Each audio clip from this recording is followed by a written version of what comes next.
Hi guys, thanks for tuning in to another episode of Nuggets News. Well, I've got a cracker episode for you today. We're going to talk about the world of negative interest rates, why an investor would buy a bond with a negative yield, how this is going to affect you personally, and how it's changed the world of finance, particularly since the GFC when we hit the 0% mark and now negative for the first time, how it brings in these assets that have a 0% yield into the equation for investors.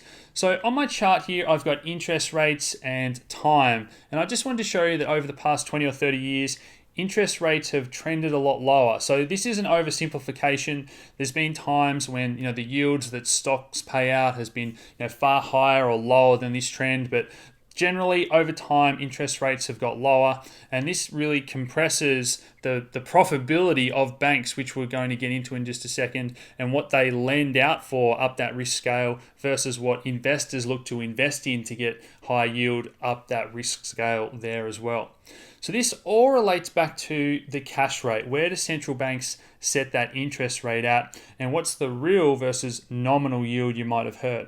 So first, to explain that, the easiest way is to give you an example of a savings account that has a 2% interest rate. If you've got $100 in there, after a year you get $102 in there. You get 2% interest rate, and you might think that's great. That's the nominal rate. But what's the real interest rate? If the economy is experiencing inflation to the tune of say 5%, where the goods around you of your groceries have gone up 5% that year, then you've actually lost money in real terms. You've lost purchasing power about 3%. So that's an example of real versus nominal yields. So depending on what's going on in the economy and what the real rate of inflation is, that's where investors will look to park themselves in these different asset classes.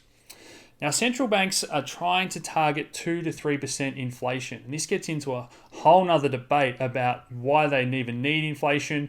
Do we need central banks? Should the free market determine this? But let's not get into that today. Central banks have decided that a little bit of inflation and growth for the economy is good. Now, if there's not enough growth, they're going to lower interest rates as they're doing now, because that makes it easier and cheaper for people to borrow money. So that compresses the bank's margins and profits, which I'll get into in just a second. But if there's more money out there to invest in and to spend, create businesses, that causes inflation and tries to stimulate the economy in theory. Now, the flip side of that is if interest rates are too high, then it's very hard to borrow money or expensive, and there's less money in that economy, and inflation comes down. So that's that lever that central banks pull with inflation, and a lot of people don't like what they're doing. But generally over time, those interest rates are now zero or negative where central banks have set them at. So once we have that cash rate, that's the rate that banks can borrow money off the central bank, and these are the purposes that they can lend for. Now, on the risk scale, they love mortgages because people pay their mortgage until they can't. That is why we've seen the Australian banks go absolutely crazy and give out mortgages at all costs, and even a bit of fraud, as the Royal Commission showed. But mortgages are the safest option, and this is why they haven't been lending for startups and businesses and other things, because there's just been so much money to be made from mortgages, and we saw how that ended up with those synthetic assets during the GFC and how that didn't end well. But let's not get into that. Once we got that risk scale, you might have someone that wants to buy a car, personal loan, a business loan, and then credit card as the highest interest rate that you will pay. Now, there's a lot of arguments about why am I paying 15% on my credit card when banks are getting money for 1%. And that's a conversation again for another day. Banks have to make money somewhere. Their margins are getting compressed as interest rates have become lower and lower. But a lot of people saying that credit card debt in particular, it's still punishing those people that have credit card loans. Now let's get into the other side of things, where investors are looking to park their money to get a return or a yield on their investment. A savings account is the safest place you can think of to park your money and get a little bit of an interest rate. And that's generally a little bit higher than the cash rate here. We then go up that sort of risk curve, and we have these shorter dated bonds, or notes as they're called, depending on what country you're in. And the general rule is the longer time you lend the government money, up to say 30 years, you'll get paid a slightly higher interest rate. Now, what's happened at the moment is we've got to the point where even those 30-year bonds are paying a negative yield in some countries. And this is where central banks have forced investors up that risk curve. So now people are flooding into stocks because a lot of stocks pay out dividends, part of their profits. And that yield in percentage terms is far better than losing money, particularly in a negative interest rate environment. So that's where we hear stories of QE didn't work. It just led the banks to speculate on Wall Street. We've seen the big companies use that money to buy back stocks. There just hasn't been enough of this, business loans and personal loans and getting into the real economy. We then go at the highest up the risk scale to these junk bonds. So a lot of startup companies now in America have got a lot of debt and they wouldn't be alive if interest rates were higher. Because it's basically free to borrow more money at the moment, they can continue to run an unprofitable business. So I'm going to lend money to a company that's high risk and I'm going to get a higher interest rate, but that is a junk bond. That's why it's called junk, because it is high risk that we might not actually get that return back if the business goes belly up.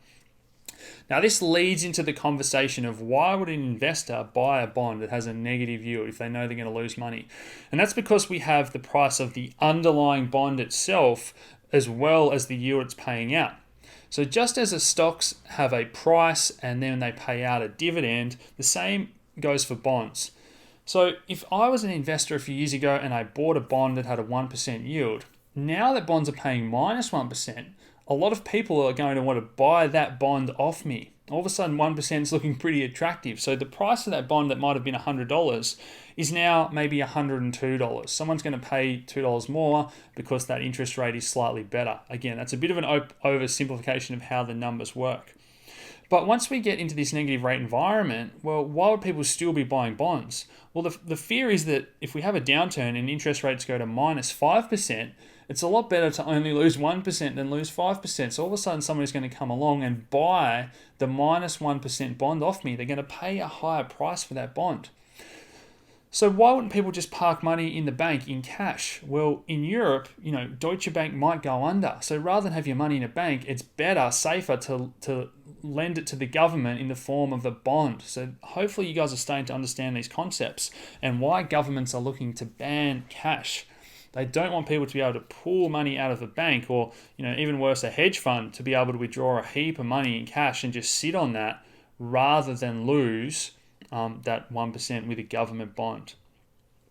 Now, when we talk about cash and currency, that brings in, currency risk. So if a US investor wants to invest in Australia, that's all well and good. But what happens if the Aussie dollar drops and the yield is being paid out in Aussie dollars? So you have to think about all those different things when money's moving around the world and looking to find a home, to find a yield, as I often talk about.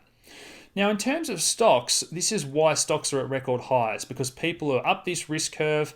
There's some stocks that are paying good yields, but it's also the price of the underlying. This stock market has been going up. So this is why trillions of dollars is flooding into the stock market. It's better than losing money in the bond market or sitting in cash in these other asset classes. So this is really push people up that risk curve, and that's what's worrying a lot of people. What happens when all these people that are buying decide to sell? Is there going to be enough liquidity there? Central banks have stopped their QE and bond purchases. Are they going to have to start that back up? With 17 trillion in negative yielding bonds, what happens if 1 trillion of those wants to be sold? A central bank's going to have to start to purchase $1 trillion a month of bonds in QE. So all these questions remain really unanswered. But what it's done, it's made these assets that have a 0% yield look very attractive in a negative interest rate environment. So gold, I've done so many videos about this. It's looking pretty attractive, even though it's a pet rock. Silver, we bring into the equation industrial risk. So if there's a recession and there's a lot less silver used in solar panels and iPhones, is that going to bring down demand? Is that going to be offset by investor demand? Silver is still a very, very small market comparatively. So look, I still believe gold and silver long term are great. I own those. And then we go to Bitcoin.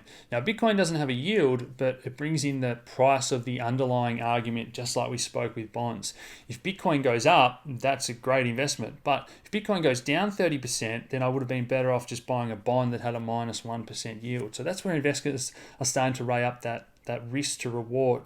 We then get into the DeFi movement, decentralized finance. Because this is such a fast growing space, there's a lot of trading happening. There's places where you can lend out even just stable coins and earn 14% per year.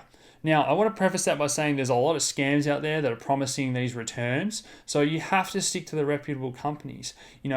Compound. I've got a video coming out, with Nexo and Dharma, all these other lending protocols that have proved to be trusted, and they lend out their coins to traders or exchanges. Those traders are happy to pay a high interest rate to do their margin trading. So that's where that interest rate comes from, as opposed to these Ponzi schemes that promise a percent a day or weekly returns, all that kind of thing. So stay tuned for that video soon. But just be aware that that DeFi space is looking like a really attractive option for people once they get their head around how to do it safely and securely in a negative interest rate environment.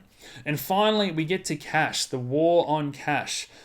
I've done videos about this. There's other people talking about this. They're looking to ban cash payments. They want to bring that threshold down from $10 to $5 or $2,000. They don't want people to be able to pull money out of the bank and sit in cash. So I really encourage people to educate themselves around these other options going forward, particularly if we have another downturn and interest rates go negative in the US or Australia, just as we've seen in Europe. So guys, if you've enjoyed this video, head over to nuggetsnews.com.au to join our community where we're having these sort of discussions regularly. Otherwise, smash that like button, subscribe if you haven't already, share this video around, and thanks for tuning in, guys. Cheers.